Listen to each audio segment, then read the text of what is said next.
નમસ્કાર મિત્રો, આજે આપણે વાત કરીશું પ્રધાનમંત્રી આવાસ યોજના અર્બન 2.0 યોજના વિશે। પ્રધાનમંત્રી આવાસ યોજના અર્બન 2.0 અંતર્ગત આપણે આગળના વિડીયોમાં એમાં કયા કયા ક્રાઇટેરિયા છે તેના ઉપર વાત કરેલી છે, પરંતુ આ વિડીયોમાં આપણે પ્રધાનમંત્રી આવાસ યોજના 2.0 અંતર્ગત આપણને કઈ રીતે સબસિડી મળે છે અને કેટલી સબસિડી મળે છે અને પૂરેપૂરી સબસિડી લેવા માટે કઈ કઈ બાબતોનું ધ્યાન રાખવું જરૂરી છે તે વિશે વાત કરીશું।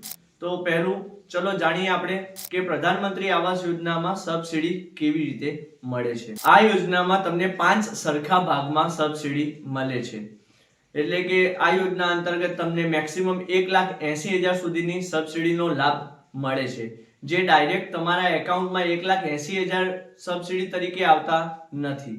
તેના 36,000 ના 5 ઇન્સ્ટોલમેન્ટમાં ગવર્નમેન્ટ તમને તમારા લોન એકાઉન્ટમાં સબસિડી પૂરી પાડે છે।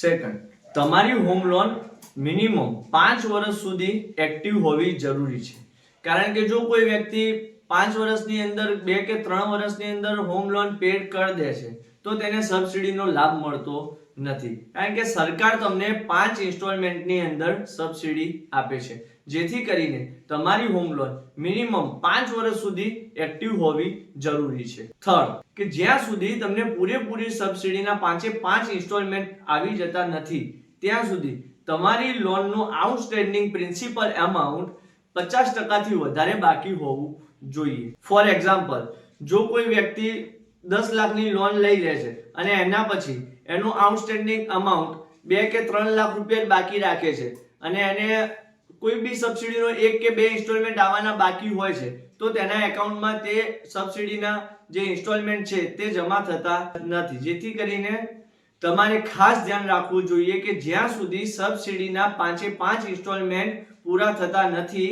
ત્યાં સુધી તમારું લોન પ્રિન્સિપલ આઉટસ્ટેન્ડિંગ 50% થી વધારે બાકીનું હોવું જરૂરી છે। ફોર્થ, સબસિડીના જે ઇન્સ્ટોલમેન્ટ છે તે ડાયરેક્ટ તમારા લોન એકાઉન્ટમાં જમા થાય છે, એટલે કે જો તમારે કોઈ 10 લાખની લોન ચાલતી હોય તો તમારે એક ઇન્સ્ટોલમેન્ટ સબસિડીનું જમા થાય છે તો તમારે 10 લાખના ઉપર ઇન્ટરેસ્ટ રેટ લાગતો નથી। 10 લાખની અંદર એક ઇન્સ્ટોલમેન્ટ સબસિડીનું જમા થયું છે એટલે કે 36,000 રૂપિયા જમા થયા છે તમારા, એટલે તમારે ટોટલ ઇન્ટરેસ્ટ 9,67,000 ઉપર જ લાગે છે। હવે આપણે વાત કરીએ કે પૂરેપૂરી સબસિડીનો લાભ કેવી રીતે મેળવવો। અત્યાર સુધી આપણે વાત કરી તો આ યોજનાના ક્રાઇટેરિયા કયા કયા હતા, આ યોજનામાં સબસિડી કેવી રીતે મળે છે, પણ હવે આપણે જો તમારે આ યોજના અંતર્ગત પૂરેપૂરી સબસિડી એટલે કે 1,80,000 ની સબસિડી મેળવવી હોય તો કઈ ખાસ બાબતોનું ધ્યાન રાખવાનું છે।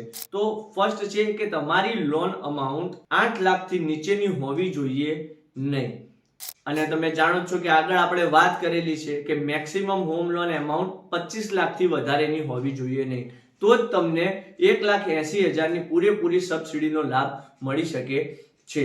Second, loan tenure. Loan tenure તમારું મિનિમમ 12 વર્ષનું હોવું જરૂરી છે। 12 વર્ષથી ઓછું હશે તો પણ તમને આ સબસિડીનો લાભ મળી શકશે નહીં। હા, 12 વર્ષથી વધારે હોય તો તમે આ સબસિડી મેળવવાને પાત્ર છો। હવે લાસ્ટમાં આપણે જાણીએ કે કઈ કઈ ખાસ બાબતોનું ધ્યાન રાખવું જોઈએ કે જેથી કરીને તમને પૂરેપૂરી સબસિડીનો લાભ સરળતાથી મળી શકે છે। First, registered demand through unified web portal, એટલે કે તમારે જ્યારે પણ તમે હોમ લોન લઈને સબસિડી માટે એપ્લાય કરો છો તો તમારે પ્રધાનમંત્રી આવાસ યોજના 2.0 અંતર્ગત એની યુનિફાઈડ વેબ પોર્ટલ ઉપર જઈને તમારે રજિસ્ટ્રેશન કરાવવાનું રહેશે। Second, bank transfer not eligible, એટલે કે કોઈ વ્યક્તિ જે તે સમયે બીજી બેંકમાં લોન લીધી હોય અને તે બેંકમાંથી તેને સબસિડી માટે એપ્લાય કર્યું હોય અને કોઈ કારણોસર તે બેંકના વ્યાજદર વધે છે કે કોઈ બીજો ઇશ્યુ થાય છે અને તે બેંક ટ્રાન્સફર કરી દે છે તો તેવા વ્યક્તિઓને સબસિડીનો લાભ મળતો નથી।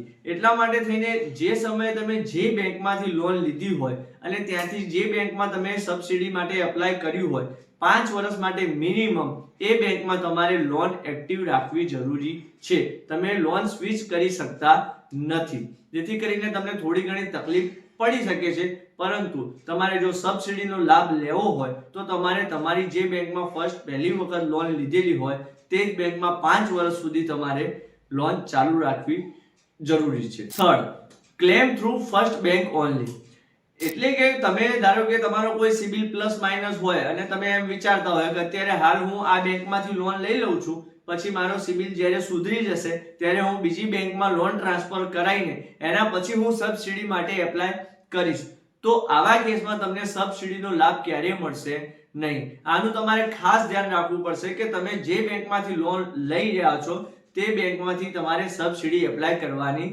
રહેશે. Fourth, approved layout plan must be submitted. એટલે કે તમારા મકાનનો જે પ્લાન લેઆઉટ છે તે તમારે તમારી લોનને કે તમારી બેંકને આપવાનો ખાસ કરીને રહેશે. જો તમે તમારા મકાનનો પ્લાન લેઆઉટ સબમિટ નહીં કરાયો હોય તો પણ તમને સબસિડીનો લાભ મળી શકશે નહીં. ફિફ્થ અને મસ્ટ, જીઓ ટેગિંગ હાઉસ. એટલે કે તમે જે તે સમયે સબસિડી લઈ રહ્યા છો અને તમને સબસિડીનો લાભ મળે છે અને ગવર્નમેન્ટ થ્રુ એમના અધિકારીઓ આવીને તમારા મકાનનો ફોટો પાડીને અને એ લોકેશન યુનિફાઈડ વેબ પોર્ટલ ઉપર અપલોડ કરી દે છે, જેથી કરીને ભવિષ્યમાં એ મકાન ઉપર ફરીથી કોઈ સબસિડીનો લાભ લઈ શકે નહીં. જો વિડીયો પસંદ આવે તો મિત્રો વિડીયોને લાઈક કરો અને આવી જ લોન સંબંધિત દરેક માહિતી માટે તમે વિલ લોન હબ એન્ડ કન્સલ્ટન્સીની ચેનલને સબસ્ક્રાઇબ કરો.